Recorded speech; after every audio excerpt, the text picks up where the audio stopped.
Okay, looks like we're live here. MythVision podcast. Marijn van Putten, welcome to MythVision. Hey, happy to be back. How are you doing? I'm doing good. I hope I'm pronouncing your name properly because I've spelled it 100 times wrong. Well, at least my name is showing up on the screen properly, so that's good. And that's what matters. Yeah. We don't want to mistake you for what's going on right now in Russia and Ukraine. So let's get our intros started and let's have a little fun.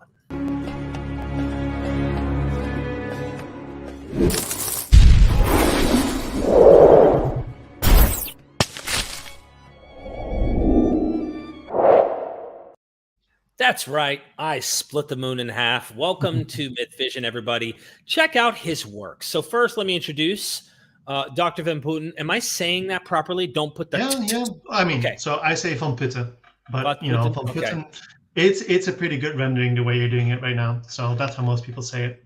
I'm trying, and I'm from the South in the United States, so I'm lucky that I'm not talking like this right here. Dr. Van Putten is specialized in the linguistic history of Arabic and Berber. He's currently focused on researching the linguistic features of the quranic consonantal. Is that right? Consonantal? Consonantal, yeah. Okay. And its relationship to the Arabic as reflected in the early Islamic papyri and inscriptions, as well as transcriptions in non-Arabic script, such as Judeo-Arabic text and Greco and Copto-Arabic transcriptions. Besides this, he continues to work on the reconstruction of the historical morphology of Proto-Berber. So for those who don't know, he has a book. It is on Amazon. This is an important book. Can you tell us what this book is going to pretty much try to help people understand? Yeah, sure. So this book, Quranic Arabic, it's basically the result of my research that I did from 2016 till 2020, 2021-ish. And it's about, the history of the Quran and the history of its language. What is its language? How do we know? And that's basically what it's about. You can get it from Amazon if you want a physical copy. You can also buy it from the Brill website if you want a physical copy. But what you can also do is just download the book for free. It's open access. It's right there. You just press the button and you get it, which is a lot cheaper than the $149 that you would otherwise have to pay for it. But that's what the book's about. And I'm very proud of it. I'm very happy with it. And there's a lot of data in there. Questions about how do the reading traditions relate to the text? Where does the text come from? What can we really say about the language? What kinds of tools does a linguist use to say something about the language? And, that's what the book's about. And it came out this year. Go check it out. Get it for free. I mean, if you don't need it in paperback, if you don't need it in a hard copy, get it for free. But if you want a cool covered book in your library, add it to it because it's worth doing. If you're going to investigate Islam, you want to understand the Quran, you want to understand what's going on in this region of the world during this period, these are books I highly recommend you do because I want to study what the scholarship has to say on these matters. And we have a good scholar today joining us. So I also post to Patreon whenever I'm doing live streams. I give you a heads up before we go live when we're going live, but also any content that I ever produce, early access goes into the Patreon. By the way, I just dropped a nice nugget here with Dr. Paula Fredrickson, and this is number 1 of 12, and she's never done this. I repeat, she has never done interviews with anyone, like journalists like me, right? She's been on news reportings and stuff like that, and she's been to academic conferences. That's it. Nobody's ever sat down in her apartment complex and interviewed her and dove deep. This is the first time. So help support us there at MythVision. We also got the Ancient Greek Mysteries cults by Dr. M. David Litwa. We take a deep dive into the various mystery cults that were there. And Christianity is literally born, in Paul's letters especially, in a place, in a time where Samothracian mysteries, Eleusinian, Dionysian, Isis Osiris, Pymanderus and Corpus Hermeticum, Cybele and Attis, and of course, Christianity. It seems to kind of walk like a duck and talk like a duck. It has mystery language. Is Christianity a duck? Go check out the course. Let us know what you think. And then Finding Moses. Just dropped that last night with Dr. Bart Ehrman. That's going to be fun because all Abrahamic faiths stem from this idea of Moses. And this is like the origin story to almost every Abrahamic faith there is. So, or it is to all the Abrahamic faiths. That being said, What are we having in store today? Well, tell me. I You guess wanted to it's talk about the question of um, can the Quran does the Quran really go back sorry. to Muhammad? Right. And you said, well, it'd be fun to kind of talk about that, and so let's do it.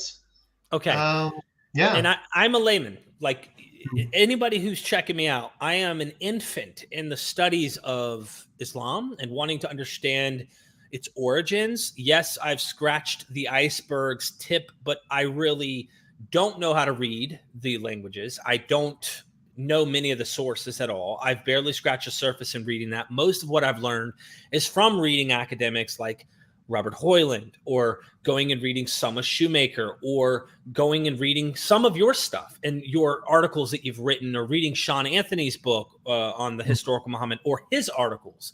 One of those that I was reading not too long ago was the one with the hot topic of like the satanic verses and things like that. And anyway, that's a controversial hot topic as well. Sure.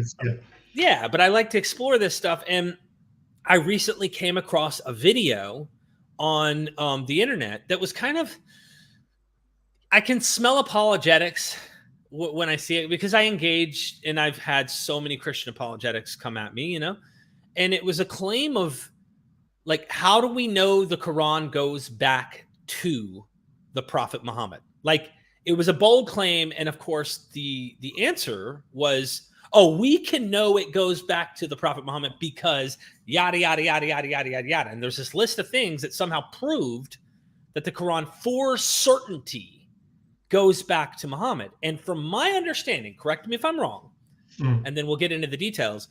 From what I understand is we can be pretty confident that the Quran absolutely goes back to Uthman, the third caliph. Yeah. But before that, we might have evidence in the lower palimpsest manuscript that something before Uthman is floating around.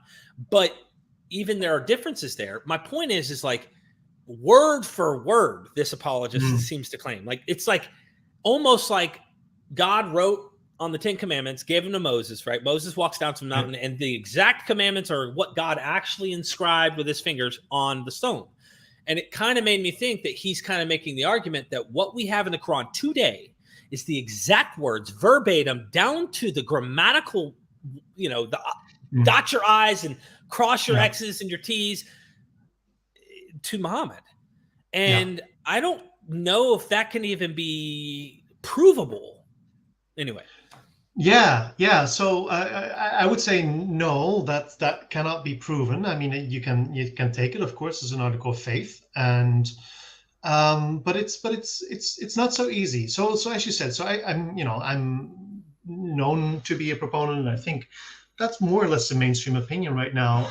Shoemaker famously and recently having quite a different opinion about this. I think that the text was standardized by Uthman, so that's the third caliph.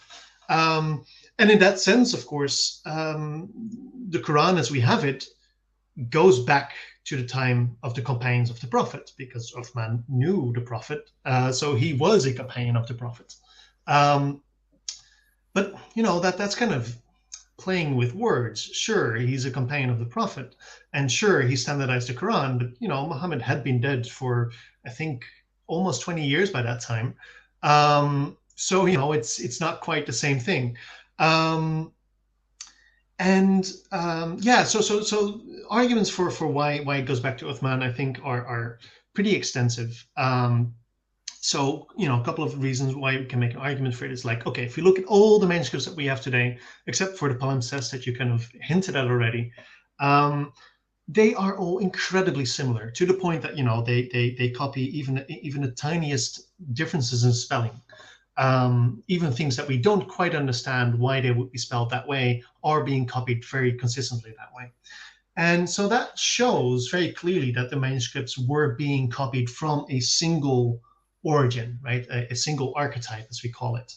And so we can be pretty sure what that text said, really to not just the details of words. Like, we can say to the details of spellings. And that is, well, that's something that doesn't even come into discussion for the New Testament or something like that. Most of the words you're like, well, even if we do know what the exact word was, we don't know how it was spelled. And with the Quran, you absolutely can, but you only get back to Uthman, right? You only get back to this standardization effort. And so, I think it's a decent claim to, and so, okay, so we have this text that goes back, and we have radiocarbon dating of these manuscripts, and they go back to the 7th century, mid-7th century. And we have a whole bunch of them by now, and all of them point to the same time. Like so early, I think that it's really quite difficult to claim that it's someone other than Uthman. So that's kind of where we get purely with the material evidence. We get back to Uthman. Yeah. Can I ask you this? So first of all, I want to paint a picture here for our audience, especially our Muslim friends who come in for me, for my sake. It wouldn't matter. I just want to say this up front. Like, it really wouldn't matter to me if we had Muhammad's thumbprint on like a manuscript. He's like, this is the one I approve. Here are the words that I believe are from God. And therefore, like, I definitely think he said some things. And I definitely think that we have good reason to think a lot of what he said is in the Quran. I have I personally have no beef in this at all. I'm purely interested in the facts and the historical methodology that we can go back and glean. So in light of what we just said, I don't really care if it did go back. I care in the sense of what really is the case, right? Like, not like, oh my gosh, if it doesn't go back, I'm going to lose my potential. I have no faith in this, right? So it's not like I'm going to have a problem here. But I am curious to know if we actually know that some of these manuscripts really for sure we can know go to Uthman. And I'm not saying like, hey, these are somehow dated using carbon dating. You have kind of a 50-year, back and forth. Like, is it the end of the 7th century? Is it my point is are we certain that we have Uthman's actual text? Yeah. Well, we certainly aren't certain that we have one of his master copies. So if we look at the tradition, and the tradition I think is nicely confirmed by the material evidence, it really seems like there were 4 master copies made that were distributed across the Islamic Empire. So this is Haytham Sidki's work that has recently been published in the Journal for the International Quranic Studies Association. And it shows, there were 4 copies made. One was stayed in Medina, one was sent to Kufa, one to Basra, and one to Syria, probably to Hims, maybe to Damascus. And these differ a little bit from one another, tiny differences. So we're talking about like 40-ish words that they differ from one another, but they're there. And all of that ties in very nicely to, yes, there was a single like empire-wide distribution event that distributed this text. And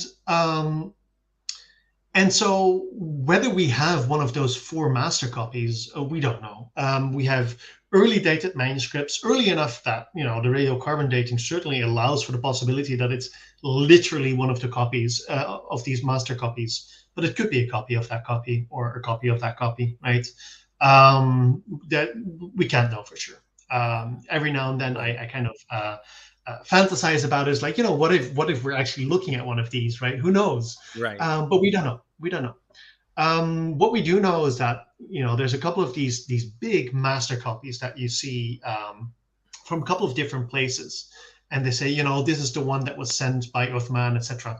And all of these are always later beautiful monumental copies, and those ones aren't the oldest ones. The oldest ones look very unassuming. They are very economical, so they have very large pages of parchment, which are completely filled up to the absolute. There's no margins at all, right? So they really used all of the parchment, and that's kind of how they filled up the text. And to our eyes, those, well, I mean, I think they're beautiful, but they're not beautiful in the same way that these beautiful monumental Qurans are beautiful.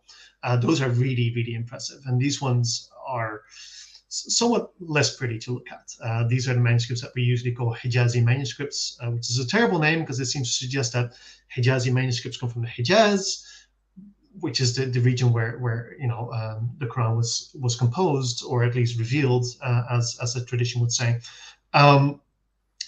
And there's no reason to think that script style is necessarily from that region, etc., etc. But it's a name we use. Hijazi manuscripts. Those are the earliest. We don't know. We don't know if we have one of the copies, but they are so similar to one another that through textual criticism we can make very, very reasonable guesses about what that Uthmanic text looked like. Now there's the other question of, but do we know what it says? And that's an issue that we kind of run into with the Arabic script, and certainly the early Arabic script, which doesn't write vowels because they hadn't invented vowels yet, and quite irregularly writes consonantal dots. And as a result, we get different reading traditions of the Quran. There's a couple of them that read words differently in certain places. And both work with the consonantal skeleton of the text. There's two ways of reading it, and it's just, well, which one is it? Well, which one did Muhammad actually say in that case? The traditional answer there is, of course, Muhammad said both of it or all of it, and all of that was revealed by Gabriel, and all of that was was sent down by God. But we, of course, don't know, and that is something that especially the early exegetes were actually very interested in. They're like, okay, well, there are several ways of reading this verse. Which one is the best way? And they would say, I don't like this very much. Grammatically, it's not very good. And obviously, God can't make grammatical mistakes. So therefore, that reading can't be God's words, or right. Probably not, at least. So there's this kind of question of, what's going on with that? And there's a real evaluation of these variants. But when we're looking at when these variants start showing up and they start talking about them very specifically, and when they start being recorded, we're talking about people who are about a century after Uthman. And so that's a kind of second layer, and that layer is actually a lot later than the Quranic text. And there's a lot of disagreement. So it's hard to say, can we really say what that says? And, I think you wanted to say something in between. Yeah, something about what you just said, so we can zoom in a little here. It sounds like that's more of a faith position. You've kind of been describing some of the faith position, the idea that they're variant reading traditions. And really, I want to be fair here, right? Because I know Christianity. I always use analogies. I know my Christian audience is probably sick of it. Why do you have to bring it back to Christianity? Listen, because I know what I'm talking about when it comes to this. In Christianity, we have Jesus saying all sorts of stuff. And I just had a question yesterday that I asked Harold Attridge, who is a Roman Catholic. He is a believer, but he's also a no-joke critical scholar. And he said, and the question was, did Jesus say before Abraham was, I am? I am. He says, no. That was the author of John. Now, Christians have no problem, or at least some. The fundamentalists do. The ones that have more of an absolute desperation that every word that said, oh, Jesus said it all. Oh, no, all the women were at the tomb, but this one only emphasizes one or two of them. Oh, no, Peter and John were at the tomb, or the beloved disciple, whoever it might be, Peter. And my point is they harmonize everything. And I think I saw where Professor Shadi Nasser was talking about how over time, there were multiple canonization kind of processes, not just with the text with Uthman, but these reading traditions and variants even get canonized. So they're not contradictions. They're kind of sacred in their own right. Muhammad said it all. And in fact, the various different reading traditions, what is the technical term for that when there's ahruf or something? I can't. Yeah. Well. So there's multiple sides to this. Now you're really opening up a can of worms. Okay. But so when we're talking about the reading traditions, we're talking about the qira'at, which sometimes get mixed up with ahruf, even within the tradition sometimes. But they're slightly different, but they're related to this because the question. Well, like I said, it's a can of worms. So there's this tradition of Muhammad that he revealed the Quran, the Quran was revealed, let's say, or sent down in 7 ahruf. We don't know what that word means. It means edge, it means word, it means letter. Well, 7 letters doesn't make sense. 7 words doesn't make sense. 7 edges doesn't make sense. So everybody's like, well, it probably means something slightly more than that, but who knows exactly what? And we don't know. It seems, but it's an important point because what it does seem to show a memory of, because this is a very early tradition. It comes from, say, the early 8th century. So we're talking about, 50 years after the canonization of the Quran, like 80-ish years. So this is about as far back as we can go with traditions. But it's a very well-attested tradition. And if there ever was a tradition that, we can say, well, probably something along those lines was said by the Prophet Muhammad, this one is pretty good. So we certainly said something like that. And at the time that these traditions get recorded, it's clearly about disagreement about what the exact wording of the text actually is. And the exact wording of the actual text, like the stuff they are arguing about, is not, did they pronounce this word as majreha or they did pronounce it as majraha, vowel difference or whatever. It was really about, the order of words, what the specific wording was. And that really shows where we get into trouble about, what are the exact words of the Quran? Well, clearly there were a bunch of different ways of doing it. And knowing whether, all of those variants were literally taught by the Prophet is, of course, unknowable. But there's enough of it that you can become unlikely, maybe. Yeah. Well, there's so many of them. So many of them, I think it's perfectly reasonable. If he really was teaching these variants, that not every time he was reciting the Quran to his students or his followers, he would have said it in the exact same way. So it's totally possible that some of these variants were being generated in that way, Okay. right? But who knows whether he really said it that way. But the important point is once we get to the reading traditions, which agree on a lot, like tons of it, and that probably goes back to something earlier, because why do they agree on so much? You could read the Quran in absolutely crazy ways, and they don't. They basically agree on the general, story that it's trying to tell. But what's kind of interesting with this question is, okay, so we have this text, it's very early. We have these reading traditions, which are a bit later, but agree on a lot. So at least, the general gist is basically the same. So we know that. So we can go pretty far back with these readings. And we can go really far back with the Quran.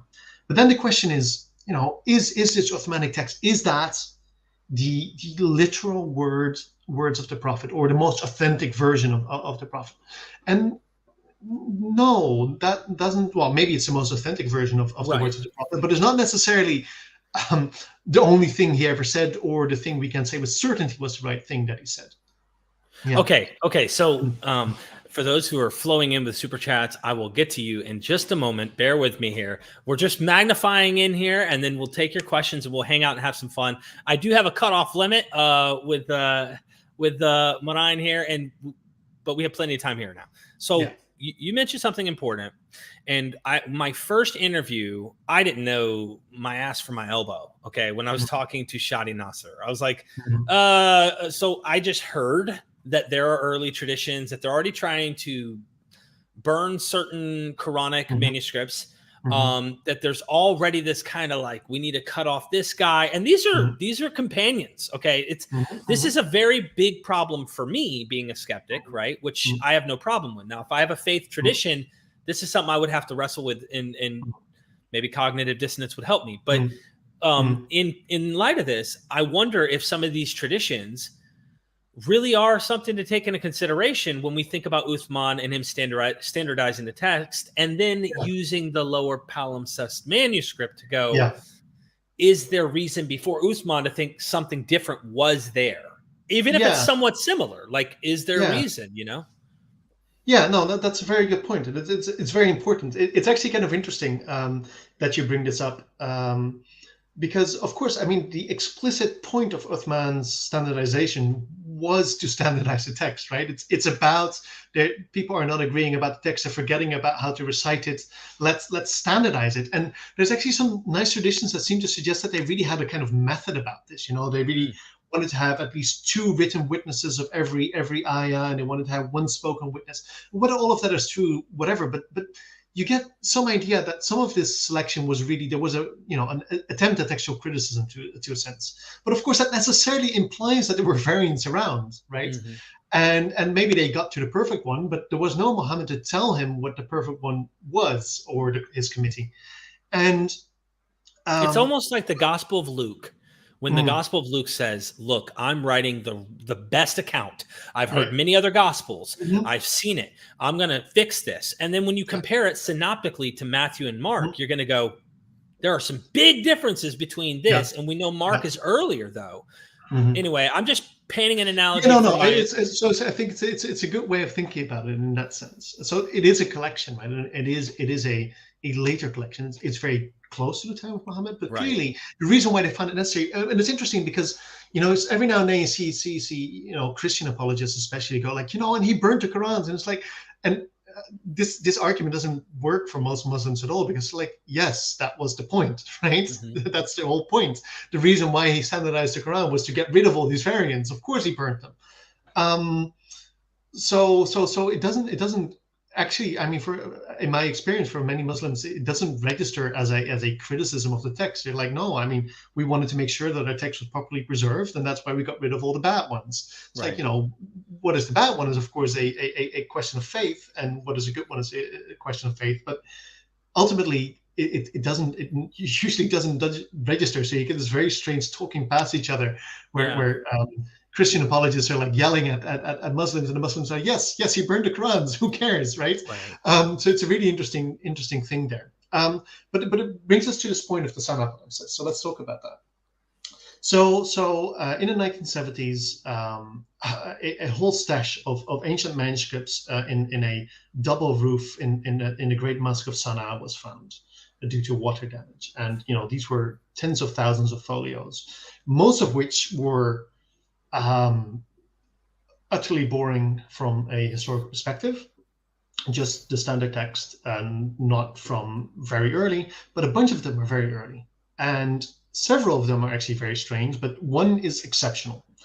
And the one exceptional one is DAM 0127.1, or as we usually call it, Sanaa 1, or the Sanaa palimpsest, which is, when you first look at it, a totally boring manuscript, because the text that is written there is just a standard text. However, this is very rare for Quranic manuscripts. The lower text, so it has an original text has been erased and a new text has been written over it. And the lower text is also the Quran, but it's not the same Quran. That is to say, the text isn't the same as the standard Uthmanic text. The differences aren't huge, but there's some important differences. So what do we see? We see that the order of the chapters is different. And we see that some orthographic things are a little bit different, but most importantly, the wording is different. So there's actually hardly a verse. Well, I'm not sure. I should really do the count. So I'll be careful. But lots of verses are actually worded slightly differently. Never so much that you feel like, okay, this is a totally different text. It's still clearly the Quran. It's very, very similar, like strikingly similar. This is not. So, and to make this point, even though the chapters are in a different order, we don't actually have a single missing verse in the Sanaa palimpsest. So anything, like, even though the way the verse is formulated is a bit different, there's never a place where one is missing. There's one place where one seems to be missing, but it's a very, very clear haplography. So it must be something like that. Or parablepsis, I should say. And what you get is but the wording, different, but never a missing verse, never in a different order. So really the text was already very stable. And what you can do, of course, then is you can compare the Uthmanic text to the Sanaa palimpsest and do critical, textual criticism and figure out which text is more original. What was the actual wording of the Quran?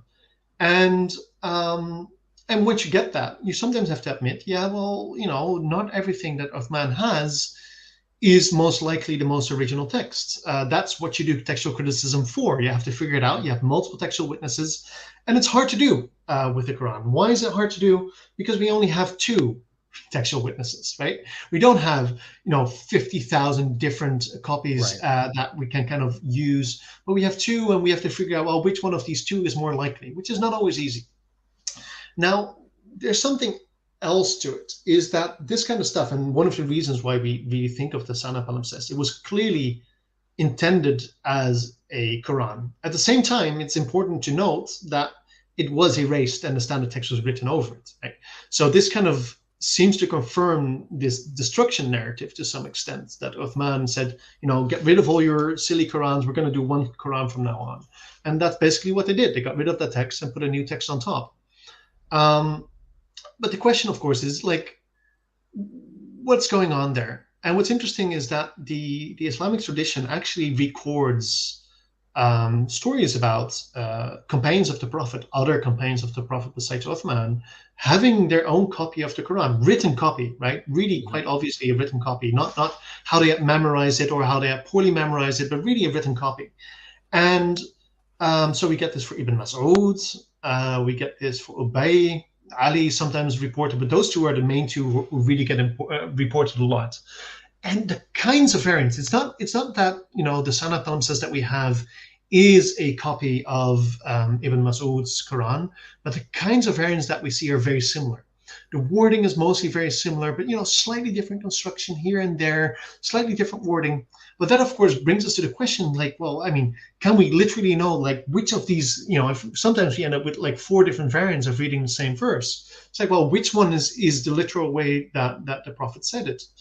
You can say, one of these. You can say the Uthmanic text is obviously correct because, I don't know, because.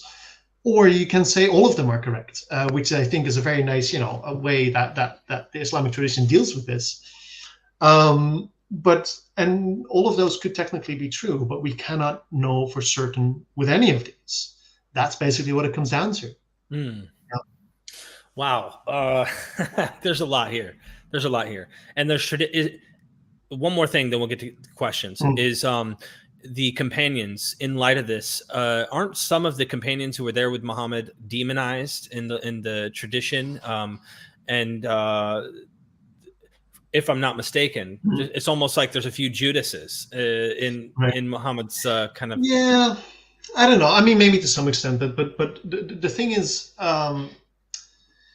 there's a bit of a political moving around going on. So I think you're mostly wondering about that. So Right. Ibn Mas'ud famously continued with his own Quran, and of course, by now there's a lot of suggesting. Well, there's a lot of Muslim apologetics that would say, no. He accepted the final recitation of the Prophet on his deathbed, which we don't know if he actually did that. Right. We don't know if Ibn Mas'ud agreed with that. What we do know is that he continued to teaching his own Quran. He really had problems with the Uthmanic text, and we know for sure that it actually continued. Why do we know?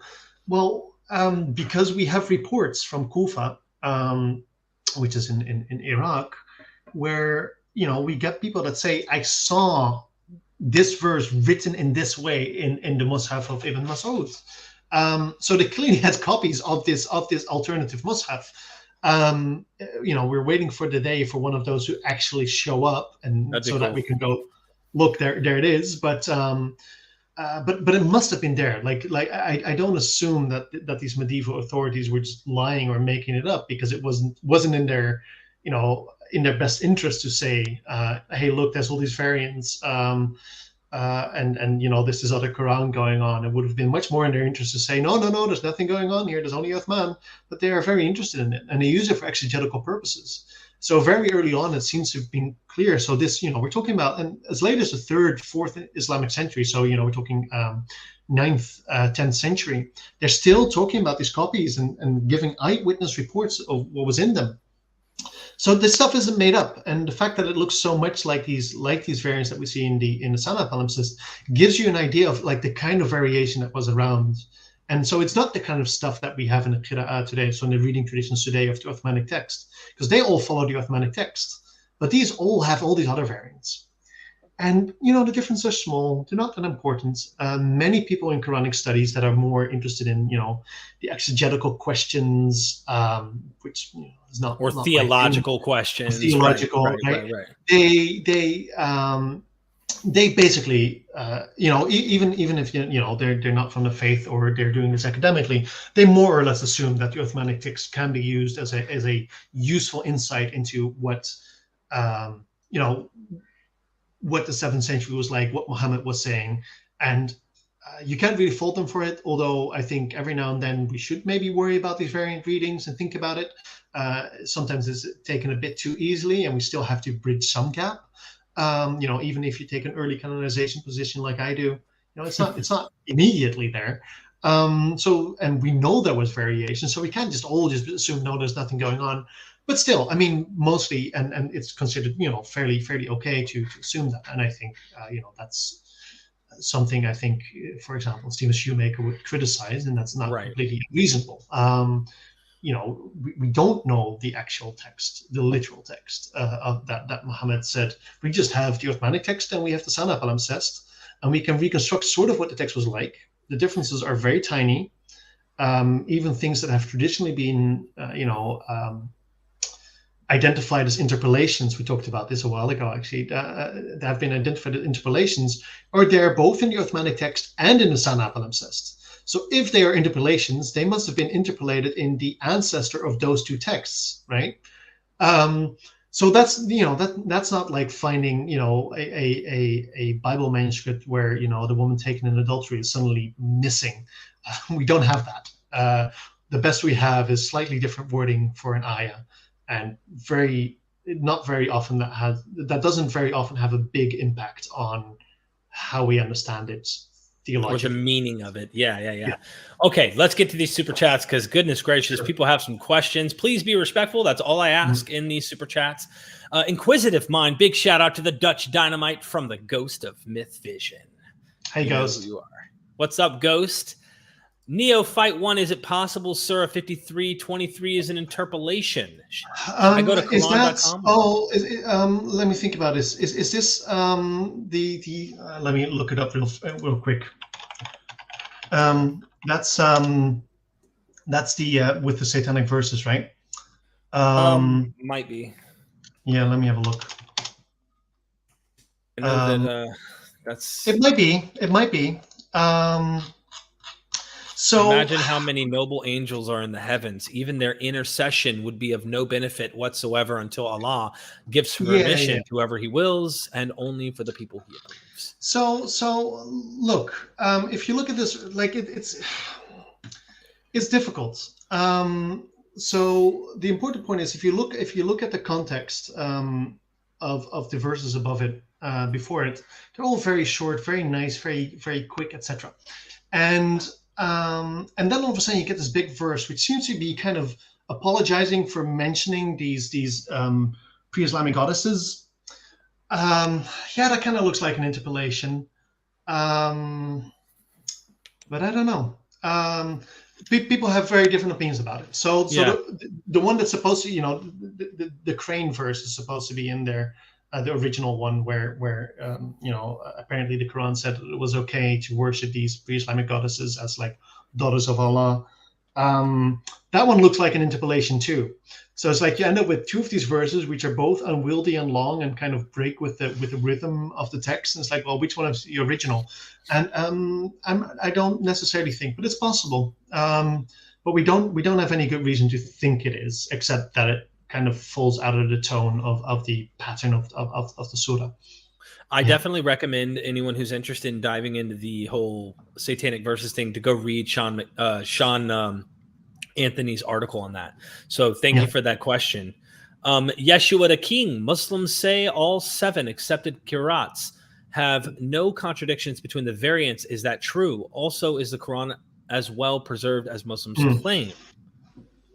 Yeah, I think it's pretty preserved. I mean, it's so look, I get the thing is preservation. I mean, the question is like that word means. I'll take that first, and I'll take the other part of the question second. Okay. So, I don't know what preservation means, and so some people say perfect preservation. Well, no, it's not perfectly preserved. Even if you open up the Quran today, like more or less word for word, it's the same with Uthman, but some of the spellings are wrong. now, I would say. I mean, it's clear. I mean, you can look at early manuscripts and some words are spelled differently. Has absolutely no effect on the meaning, but, I mean, if you're going to say perfectly preserved, I mean, is that perfectly preserved? I don't know. If you get the spelling wrong, I mean, that doesn't sound perfectly preserved to me.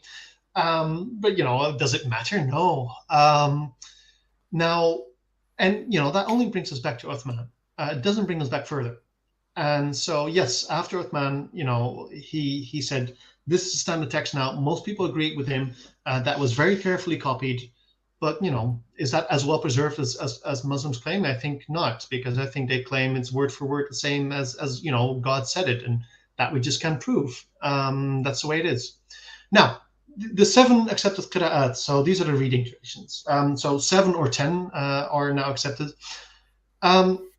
Because they are accepted and because they are canonical, a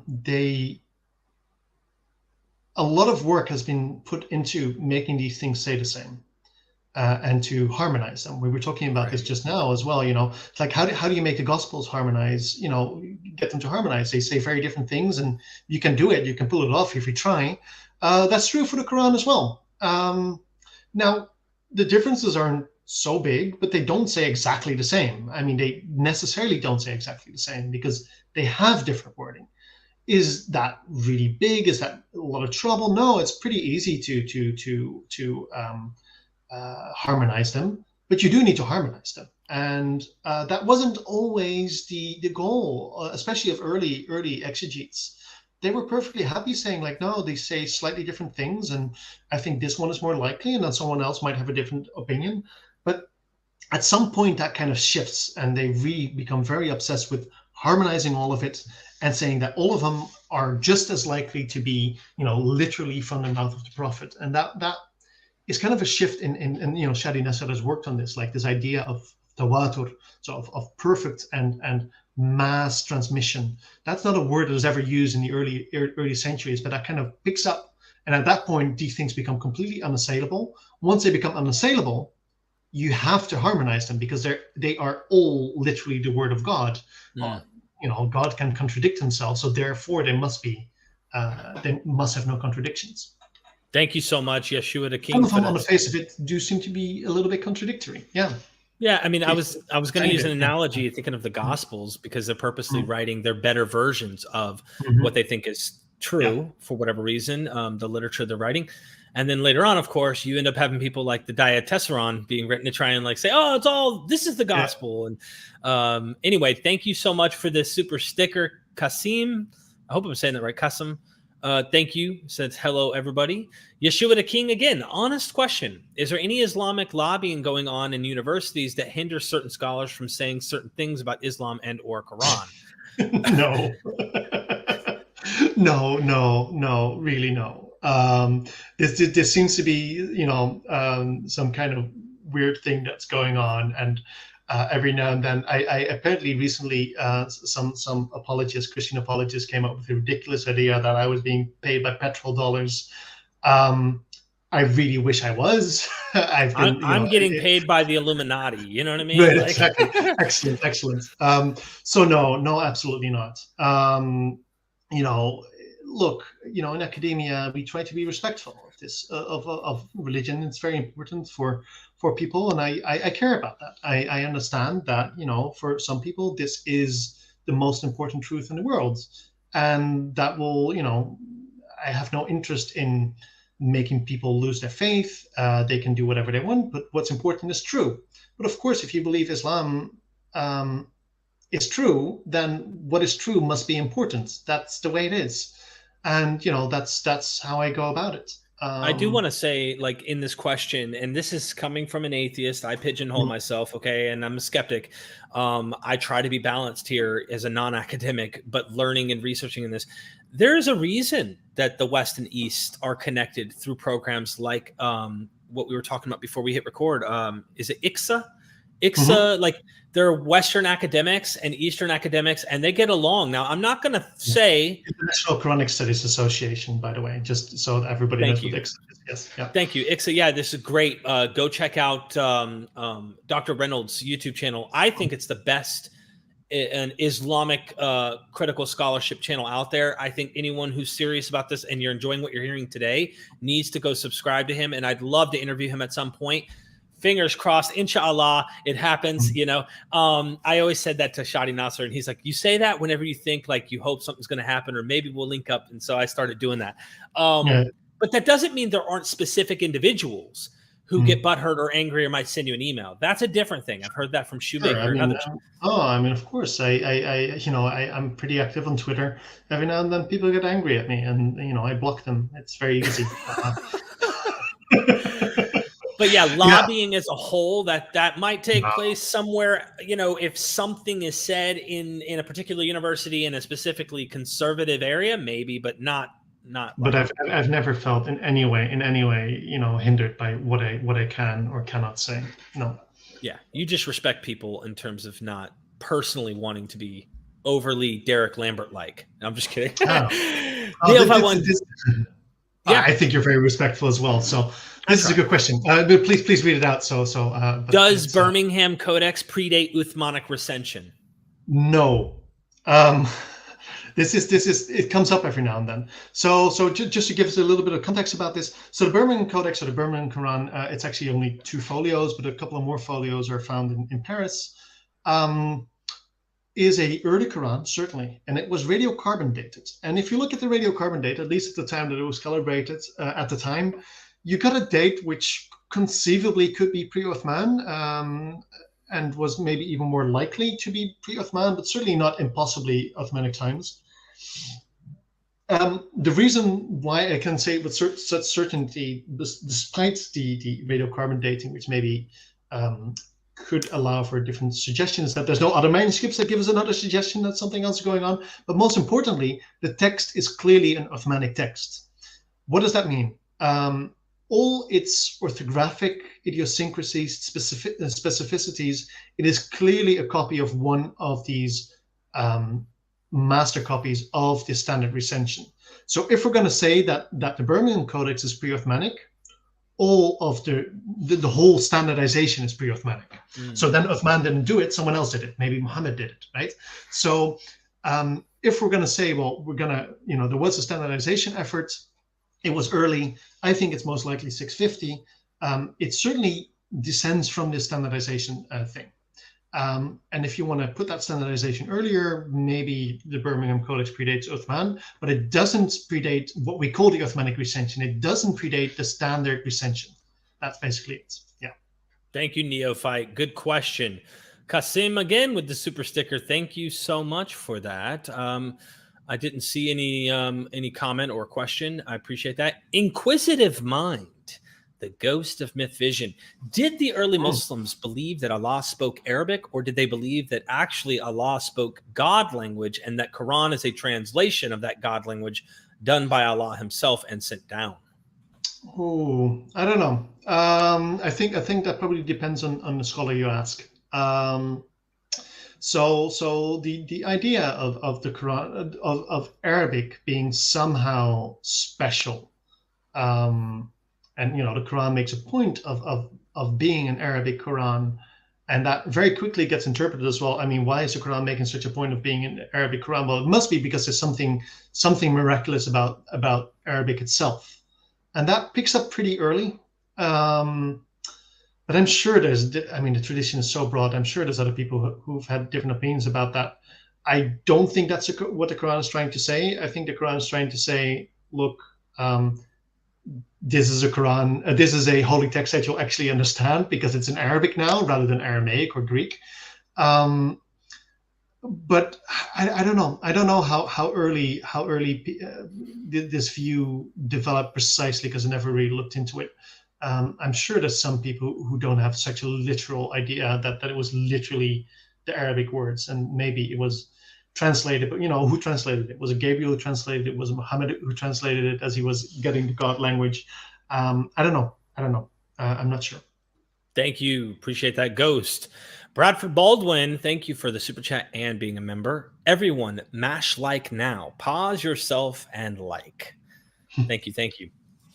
Yeshua the King, are there any clear contradictions in the Arabic Quran whether it's science, historical, cosmological, etc.? Well, like yesterday, someone on Twitter tagged me trying to argue that the moon was literally split. I mean, if you think that's what the Quran says, then I think there's a clear contradiction there, because that's not what happened. But that's not how academics usually understand that verse. They think it as more eschatological. So that means that only in the future, at the end times, the moon's going to split. I mean, if that's the correct interpretation, then there's no contradiction yet until the world comes to an end and the moon doesn't split. So I don't know. I honestly find the question incredibly boring. Not hating on you, Yeshua, but what I'm trying to say is obviously anything that is a contradiction can be understood in some different way. Right. And it's like when I engage apologetics, when I engage, right, I deal with the same thing, because no matter what, you can find a way to smooth it out. And right. Yeah, and it's possible. And it might not be the most likely thing, but it's like, who knows? I mean, it's like, and the Quran is not an easy text to interpret. So anything, even if there's a mainstream interpretation within Islam, which I would say is, evidently counterfactual and not true, it's not always obvious that is what the Quran is saying. So, you can kind of play around with this. But, one thing you could come up with, if we're right in interpreting Dhul Qarnayn as being Alexander, well, Alexander wasn't a monotheist, right? And that's how he is portrayed in the Quran. How do you go about that? Well, there's a couple of ways of going about it. First, we're wrong about him not being a monotheist. That's one way that people take. We're wrong about being Alexander. That's another popular way of thinking about it. Or there's a contradiction in the Quran. Take your pick. I don't know. Or you could do something like, I don't know if this has ever been done, but I imagine someone saying, actually, the early accounts that you have of Alexander the Great are wrong. And what Josephus says about Alexander the Great going to Jerusalem and recognizing the one true God, that's factual. So he actually was a monotheist. No matter what all your historical accounts say, you can find anything to do that. Yeah. So with any, I don't think, I think in historical inquiry, finding clear contradictions, that's hard, and it's especially hard with the Quran. The Quran is not an easy text to find clear contradictions, because it's a difficult text. It's complex. Yeah. Thank you. He says, Derek with the logical fallacies again. Laugh out loud. Just kidding. Thank you for the super chat. Mr. Morpheus, Hadith, Muhammad said, learn the Quran from 4. Abdullah bin Masud, Salim, is that Madha? I can't even. Yeah, Ubay bin Khan. Yeah. Well, so if you do that, apparently, well, there's no Uthman in there, but Ibn Mas'ud was very important, and that was very clear, and that's why they kept on taking his recitation and his own Quran very seriously, even after it had clearly completely fallen out of use in like ritualistic recitation. But it was still used for understanding the Quran and these kinds of things. Same with Ubay, who both, they both had their little version of the text, their own different version of the text. Yeah. Thank you, Mr. Morpheus. He comes back again. 98% of the Quran read today are Hafs recitation, not Uthman recitation anyway. Yeah. How do we go about this? So this is true, right? So Hafs and Asim. Hafs is a late 2nd century authority who transmits from the reader Asim, who's a mid 8th century, so mid 2nd century authority, who is one of the canonical readers of the Quran. And this is by far the most dominant reading of the Quran today. But that's very recent. We don't really know when Hafs became dominant, but it's very clear if you look at early manuscripts. I have never seen a Hafs Quran before the 7th century. I'm sure they exist. So written in the reading of Hafs, I'm sure they exist, but I've never seen it.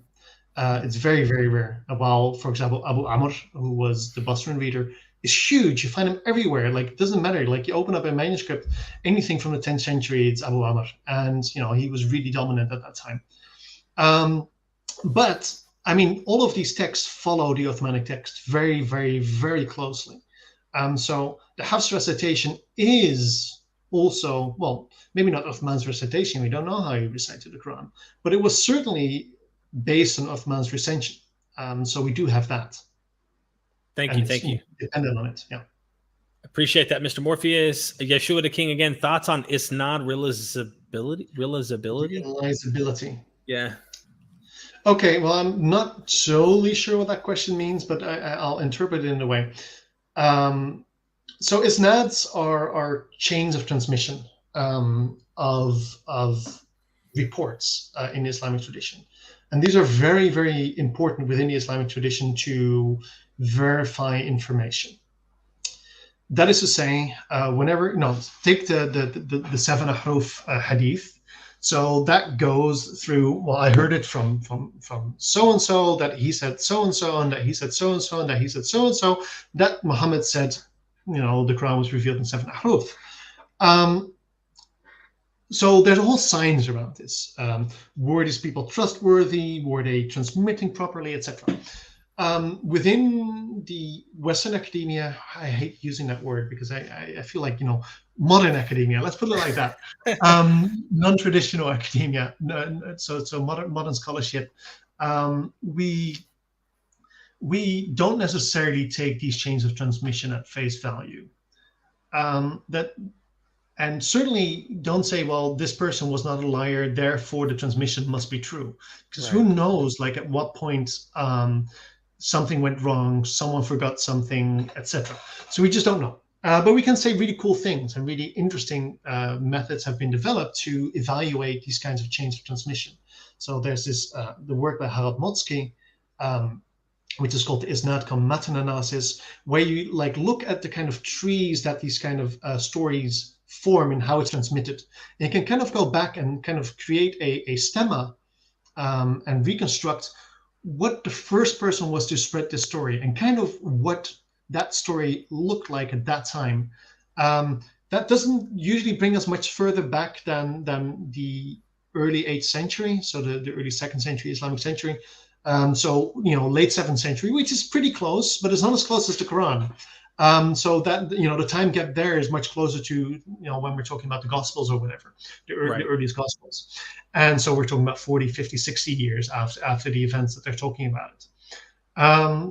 Which isn't bad, but then you still need to do history with those sources. And we can do really cool stuff with that. And, very often, these transmissions do check out in the parts that we can verify. Every now and then we see stuff as like, well, this clearly can't be right. But a lot of these transmissions are right. So, there was value in this kind of, verification and that they cared about. It's very useful. We can do something with it. Thank you. Mr. Morpheus asked about talking about the Birmingham Quran manuscript. Didn't you already go into this? Yeah, I did. So what else can I say about it? It's a very early manuscript. It's very beautiful. And it's clearly a copy of the Uthmanic text. And there's not much else to say about it. Well, let's put it like this. I don't think it's the earliest Quran that we have. Certainly not. Not even the earliest Uthmanic Quran. We have a couple of other ones which, both on radiocarbon dating basis, seem to be quite early, but also on other reasons. The Birmingham Quran is very calligraphic, very well developed, and looks like a slightly more advanced version of making Qurans than some of the earliest ones we have. That's all very impressionistic, and it comes down to, do you put a space between different surahs, and is that really an indication, so between different chapters, is that really an indication that it's later, or did someone else's figure lay out sooner than other writers? Who knows? So I try to be careful about it, but I think very few people who look at these manuscripts intently can escape the impression that it looks a little later than, say, the Codex Palæstino-Petropolitanus, which is held in Paris, which hasn't been radiocarbon dated, but we all feel that that's probably a bit earlier. But who knows? Thank you, Mr. Morpheus. Inquisitive mind. Again, Muslim apologists say that Haytham Sidki's confirmation of Michael Cook's stemma can be formed deliberately and not as a result of hereditary scribal errors. What are your thoughts on this? Oh boy, that's a difficult one. It's difficult to unpack this question. It's a good question, but it's a difficult one to unpack. So, if we look at the variants, so there's two ways. So what is this about? So Haydn Silk's paper is about the variants that we find in these 4 master copies, and there are very few of them. I said there's about 40 of them, and they are tiny, right? They're things like one copy has qalu, they said, and the other has waqalu, and they said. Those are the kinds of differences we're talking about. Now, those really don't matter. Right? They amount to nothing, and the idea that someone would care so much about it to include both of those variants seems silly. Why? Especially in light of the why was Uthman standardizing the text? He was standardizing the text because there was a lot of variation around it. He was like, I'm going to get the whole community on to agree on this one text, because there was all this variation. They weren't arguing about whether a verse started with "and" or not. They were arguing about what the verse even said. So the fact that the idea that they really wanted to include these variants seems very unlikely to me. It looks like scribal errors to me. I mean, that's what it's like. And the fact that making 4 copies of the whole Quran, and you end up between those 4 copies only 40 differences, that is tiny. That's almost nothing. That's very impressive. That's very good copying. Good luck doing that. Try copying the whole Quran, and only per copy that they made, well, you can divide it by 4, making about 10 mistakes. That's really impressive. Yeah. Thank you so much. I appreciate that. Here's a juicy one. Gnostic Informant, go subscribe to Neil's YouTube channel. Gnostic Informant is the man. And Inquisitive Mind, by the way. He does a lot of stuff. But Gnostic Informant has a good one. Is it true that the Quran painfully mistakes Miriam, sister of Aaron, with Mary, mother of Jesus? I don't know. As far as your scholarly, I mean, this is an opinion. Yeah, I mean, I would say it's outside of my wheelhouse. I mean, there's issues here, right? And of which Maryam and who her father is, and these kinds of questions. There's all kinds of weird questions, right? The Quran says that Uzair is the son of God according to the Jews, and it's like, which Jews say that Uzair? Who's Uzair, right? We don't know. And there's tons of things like this. Like why is Saul called Talut? Why is there's so I mean that's a whole different question. So what's going on with names? What is the Quran doing with them? Is it a mistake, or is the Quran purposely recasting the biblical story in a different light? For what reason? Who knows? But I think we need to be quite serious. We think very seriously and take the Quran very seriously. So even if we think it is making a mistake, or it feels like a mistake from a historical perspective, I think we need to take seriously that it might be doing it on purpose. That's what I would say. Okay. Is there anywhere you'd maybe want to refer somebody on this question? Like, is there some critical scholars who are like in this vein? Yes, but nothing is coming to mind right now. But tons of stuff has been written about it. What's always useful, there's this wonderful 3-volume thing, and it costs absolutely nothing. It's in French, so you'll have to learn to read French. But it's Le Coran des Historiens, which is a 3-volume thing, and it comes with an introduction of the Quran. And then it goes through every single surah and says, something about the structure of the surah, the contents of the surah, and the kind of scholarship that has been written about it. I use it quite often as a kind of encyclopedic knowledge. So, go to the verse, look it up, and see what it says about that. That's a good way of going about it, I think. Okay, one more just on this. As far as critical scholars go, where are they on this? Do you hear them are they all over the place, or do they think that this is a mistake, or? I don't know. I mean, it's a mistake, right? But it's like, what? I don't know. I think that depends. So some just feel like, okay, clearly, the composer of the Quran just didn't know what they were doing.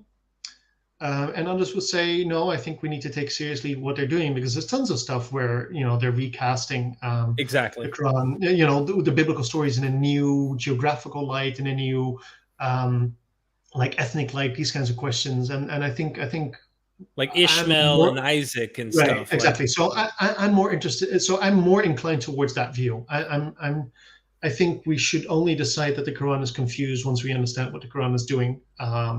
which I don't think we'll ever know. So then just assume that it's done on purpose, and it's a real and proper piece of literature that is there to be analyzed and has a story to tell. That's what I would say. And thank you for that answer, because I know when we go to the Bible, like, what are we comparing it to, right? We're comparing it to some earlier literature. And the next super chat, I'm skipping a couple just to get Gnostic informant here. Side question: do you see any Greek or Egyptian legends retold in the Quran? I don't know. I would say that's outside of my wheelhouse as well. I talk about the language. I talk about the Quranic text in textual criticism forums. We can talk about the Alexander legends, which is, mostly a Syriac story, I suppose, but I'm sure there's Greek renditions of it as well. I'm not sure if it started off as something, but there it's clearly being retold and rethought of in new ways, and in some ways the same way. So I would kind of approach it from that perspective. Yeah. Tommaso Tessi does good on the Qur'an. And then Sean Anthony in his historical Muhammad book, going into the sleepers of Ephesus, and he doesn't think there's a genetic connection, but he definitely thinks there is a connection. It's being told culturally. So obviously there's something going on. So there's tons of stories, and this is one of the interesting things. Also, now you got me going. You have the infancy gospel stories, right? This is where Shoemaker's actually written on this stuff, where clearly, the birth of Jesus in the Quran is clearly relying on multiple infancy gospel stories and kind of putting them together in something completely new and fresh. Right. And I would really think of that as remixing. That's a very purposeful doing that. Right? It's not confused. It's not like it read multiple accounts. It's like, how was it again? No. It's clearly recomposing a text in a way that tells the story anew and tells it in a different way. And Muslims would, of course, say, well, it's, telling it in the way it actually happened. And others would say, well, there's something interesting literary going on here. We need to take that seriously. Tons of these stories, right? So tons of biblical stories get told in this way. It's like, yeah, that's not quite how I read it. Or it's like, that's not quite how it is in the Bible, because it isn't in the Bible. Right? When we look at these stories like the infancy gospel, they're not in the Bible, but they're stories and we know them. We just don't consider them Bible anymore. Professor Firestone, I had a really wonderful conversation with him, and Reuven Firestone, for those who are interested, you can check out that interview. It's really worth watching. He points out, when you get down into Arabia, he said it's no longer Christian, it's no longer Jewish. It's really Arabian. So the religion, it doesn't have this hold on, that's not canonical within our biblical literature. That's not this. They have their own sponge in which they're kind of taking in these traditions, and we have this anachronistic, or even sometimes heresiologists, people who are against Gnostics and all these different views. We have that perception, thinking, well, no, they would never accept these ideas. No. And we have to be very, very careful, especially about projecting it onto Arabia, but even just projecting it onto 7th century, Middle East at all. Basically, right. These debates were still being had, right? It's not like it was completely done. And even if they had decided on what was in the Bible, they can still, copy, and they do, the infancy gospels. So yeah, absolutely. Thank you so much, Gnostic Informant. Appreciate you taking the time to answer that one. No problem. I know some of these are kind of controversial, so obviously, some. Okay. Mott, thank you for the super chat. Great show. What is the explanation for the schism? I'm not answering that one. Well, I do need to get Khalil on controversial, but it's like that's I don't understand it. These things are so beyond my ken. So I don't know. I am going to get Khalil on Donnie. It comes down to, so ultimately it comes down to a difference of opinion about who was supposed to, be the caliph after Muhammad, where the Shia said it was Ali, his son-in-law, and is that right? Yes. I think so. And Sunnis felt differently, or they said he was okay too, but they had 3 other ones before that, and they feel differently about that, and you get all kinds of stuff around this. But is that the real difference? Is that what the schism? I don't know. Who knows? So that's really, then we get into politics, which is, I'm not a historian, I'm a linguist, and I don't know. So there we go. If I could, just to give anyone who's new to this, I want to have Khalil Landani on for this particular question because he knows Yeah, this no, pretty he'd be well. wonderful for this. You should ask him. Yeah. And if you're new and you're like, hey, I want something to read on Audible, there is a really fun read by Leslie Hazelton, After the Prophet, the epic story of the Shia-Sunni split in Islam. And I love this story. Honestly, I kind of like, it's a sad story because you feel bad for Ali, and then you also like you're torn. I mean, I'm a human. I have emotions. I can relate to anything. Bruce Lee's philosophy, become like water. I literally read it and I try to empathize. And sure, there's some bad things in any story you can read. You can find it in the Bible, whatever. But when you read it, it gives you kind of a different appreciation on trying to understand Muhammad and the early movement and stuff like that. And I try to empathize, but it's really quite an epic story, and she does a great job of doing it. So my recommendation is checking out After the Prophet. Yeshua the King, is the Quran a linguistic miracle or significant? This is a theological one, isn't it? Yeah, I mean, it's a theological question, but I can answer this because it's linguistic.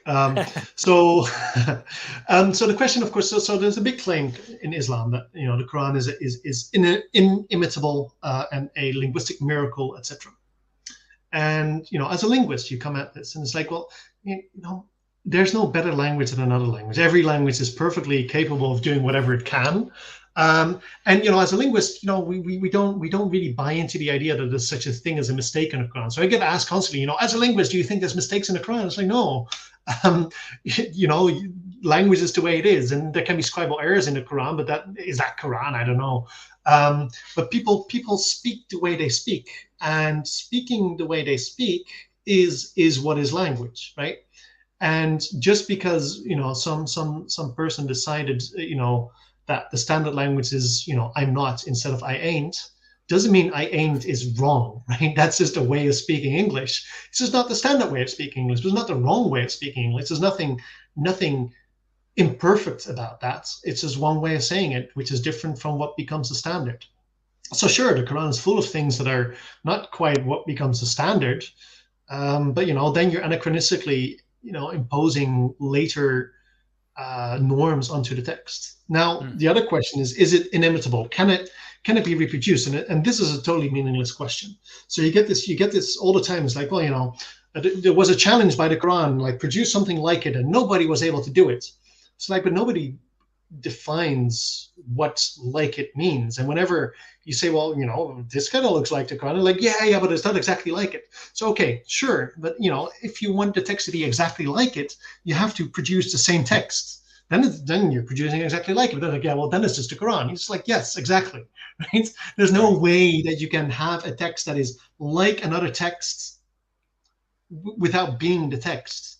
And if it's not exactly the text, you can always go, well, no, it's slightly different than that way. And so you can constantly come up with it. So if you don't define very specifically what it is that makes the Quran inimitable, then you cannot disprove or prove it. But once you define exactly what makes it inimitable, then you can copy it and make a copy of it.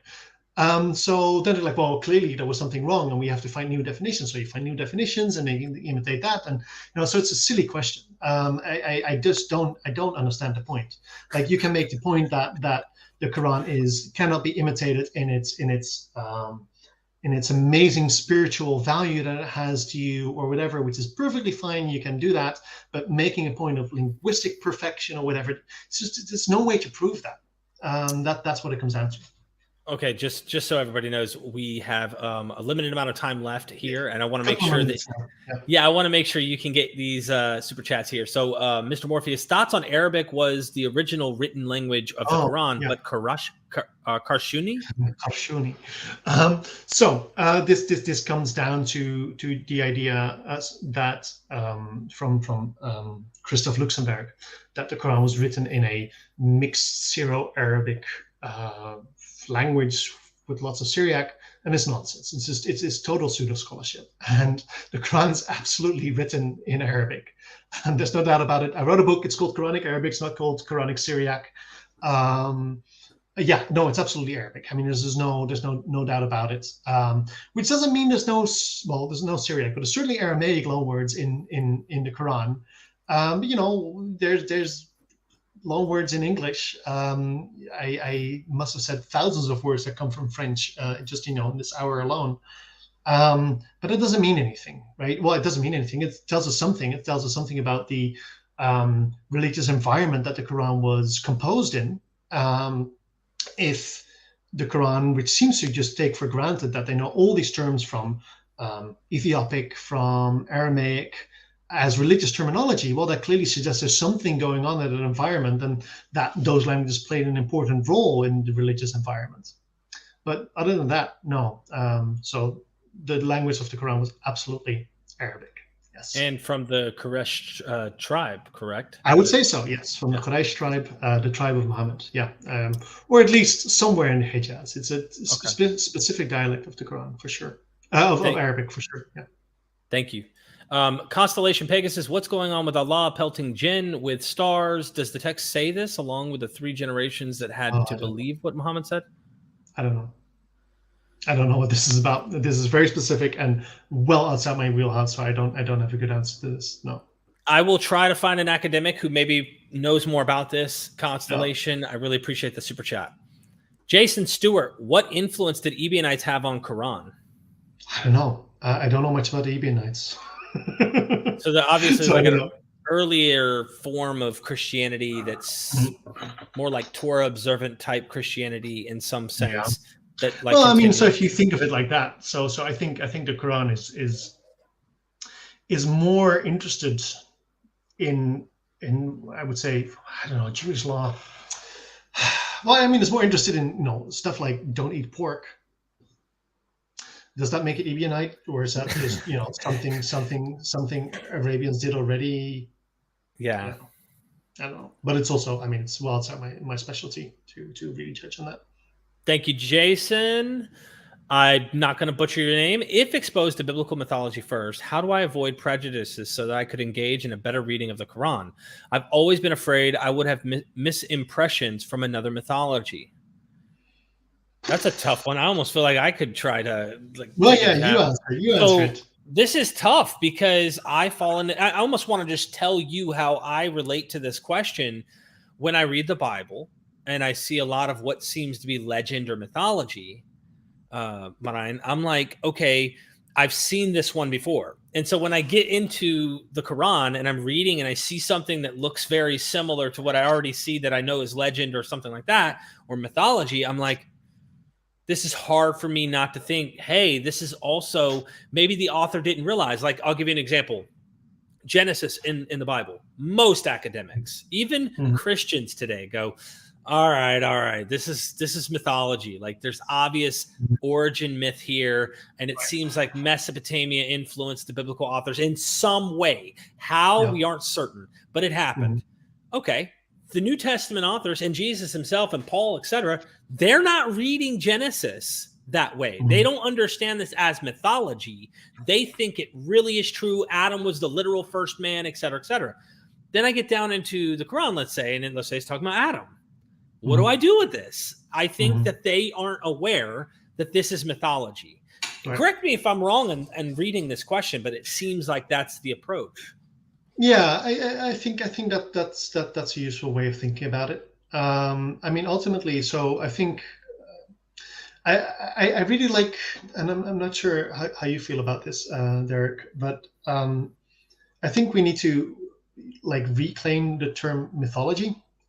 Like, whether you believe Moses was existed or not, right? Or whether you believe Adam existed or not, we must concede that it's a mythological figure in the sense that we cannot find historical evidence for any of that being true, right? We can believe that people believed it. We can believe that people transmitted that, but ultimately that is mythology. And that's, I mean, that doesn't mean you don't need to, you can't believe it, but you have to be honest about what part is history and what part is mythology. And mythology has such a negative terms, like, it's about funny Zeus. It's a lie or something. But exactly, it's not necessarily about whether it's a lie. It's about whether it's demonstrably true, and that's just, or even demonstrably plausible historically. And it's like, no, it's, you can't make any claim like that. No. Well, I'm with you, and I find value in stories. So maybe we need to, this That too. prejudice that you're talking about in this question, I think we should try to, at the very least, try to glean, what is this author trying to say? And try not to carry the baggage of like, in its original context, we know the ancient Near East. Okay, let's not try. Let's try to think in Arabia, what kind of clues can we have to maybe understand what the author's intent is? What are they trying to say? And that's a tough one. Good question, though. Inquisitive Mind, do you think Uthman banning the 7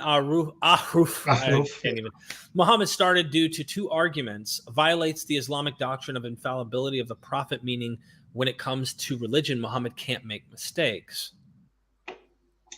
I don't know. I mean, that sort of doctrine of Muhammad being infallible, that's one question.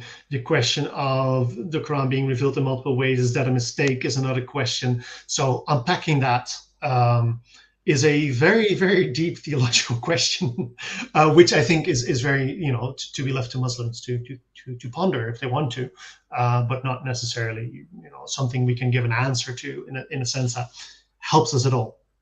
Okay. One more question, then we're going to call it a night. Because do these 2 readings contradict?